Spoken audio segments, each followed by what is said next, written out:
Representative Byron Donalds, a Republican from Florida, a vocal Trump supporter, and a black man, made an appearance on ABC News where host George Stephanopoulos asked Donalds about Trump's rhetoric surrounding Kamala Harris's race. As I'm sure you know, Trump has insisted, even going against the advice of his Republican colleagues, to make race a major factor in this election now that he is no longer running against a white man.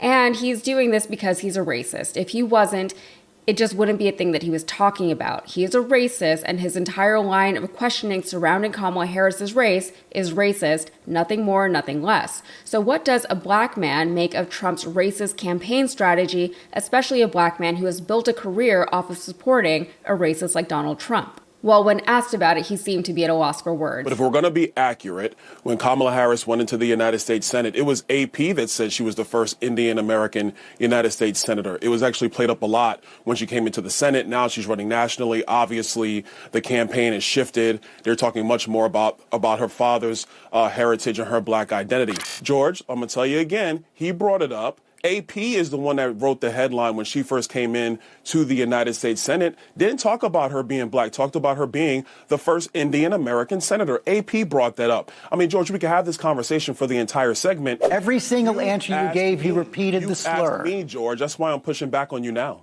George, you asked me the question 3 times. I responded, but I'm... And every single time you repeat the slur. That is exactly my point. You simply can't say that it's wrong. George, so then what you're saying, and I want to get off this topic because it's not the only thing that's going on. An article from the Washington Post responded to Donalds here, saying, the contrast between what Donald says the Harris campaign is talking about much more and an old AP article is not just apples to oranges, it's imaginary apples compared with another store's oranges. In the interview, Donald also acknowledged that this is a relevant conversation because it's a conversation that's happening across social media.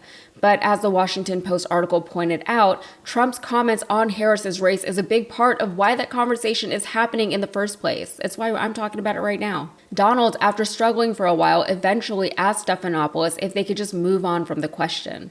But Trump is not moving on. Just a reminder, here's what he said about Kamala Harris and her race during an event hosted by the National Association of Black Journalists. Do you believe that Vice President Kamala Harris is only on the ticket because she is a black woman? Well, I can say no. I think it's maybe a little bit different. She was always of Indian heritage, and she was only promoting Indian heritage. I didn't know she was black until a number of years ago when she happened to turn black, and now she wants to be known as black.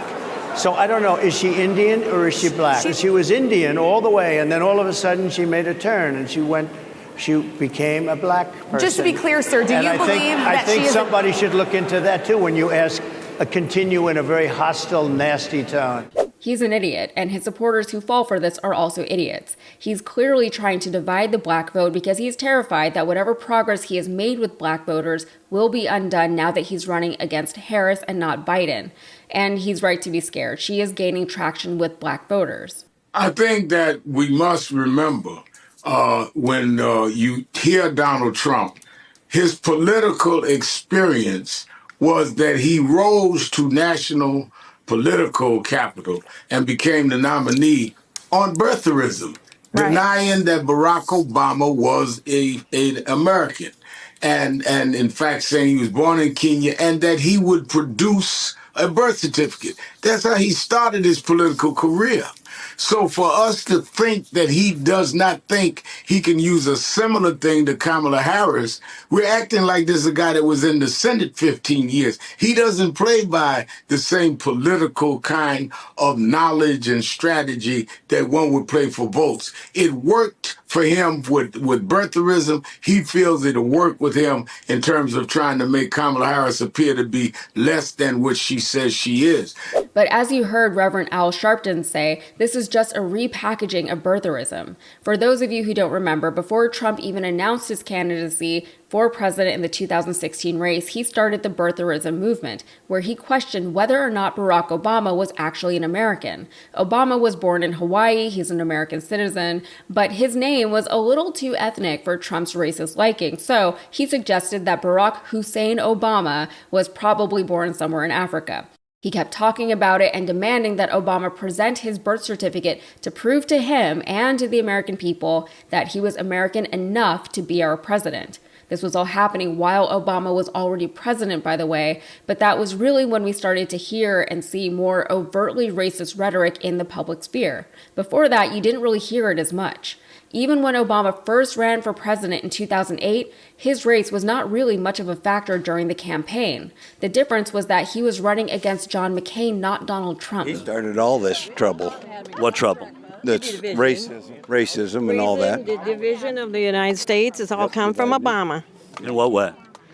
Because he's black and he tore it one way and tore it one way. And I mean, they expect you to believe what they say and not let the American people think for themselves. I think we had about enough. These people have no factual basis for liking Donald Trump other than they feel empowered to be racist. My initial question about that was that whatever we think of Obama, we're just talking about history, joblessness numbers were down. He created the biggest job growth. Then, of course, we had the pandemic, which is not Donald Trump's fault. Jobs then began to come back up, and Biden has continued that job growth. Where, when we talk about jobs... You say Biden continued job growth? Yeah, we have... Biden has not given job growth at all.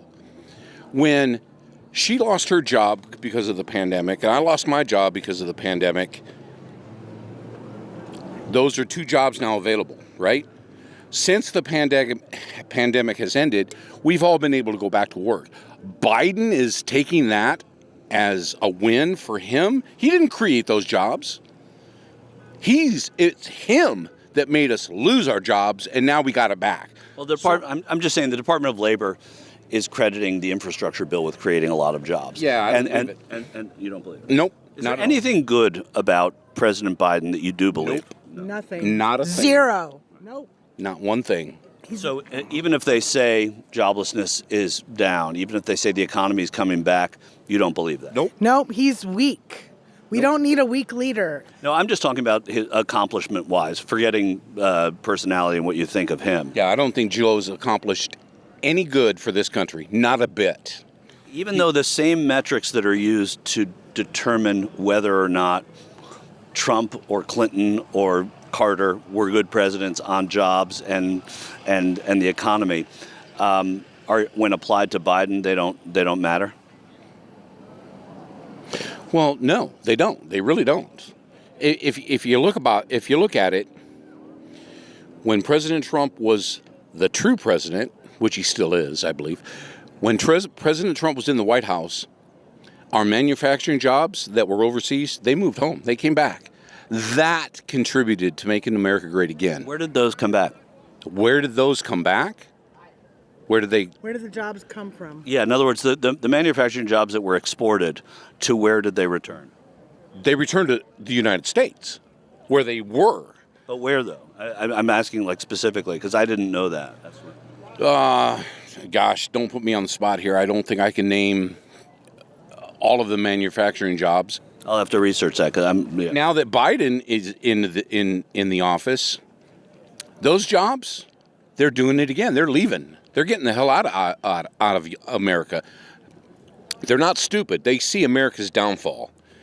They see that their ambition, their I don't know what the word is I'm trying to get out, but their success in America is going nowhere for them. So they're leaving. Our manufacturing jobs are leaving again. Come 2024, when Trump gets back in, and he will, they're going to come back. They're going to see that America now is on the rebound, and we're going to get better and better and greater and greater. Just what he says, just everything that Trump says is going to happen. It will. The video begins with someone talking about Obama is responsible for racism, all of the racism in America, because he's black. Because he's black. As a black man, born and raised in America with a full understanding of America's racist history, I'm absolutely disgusted that someone is not afraid to say this, not just out loud, but in front of a crowd with a camera in their face. This is beyond ridiculous. The idea that we divided the nation because we're Black is unbelievable.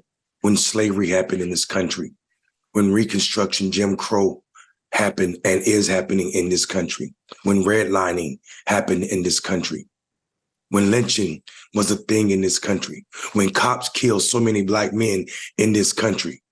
It's unbelievable. These people have no grip on anything that looks like reality.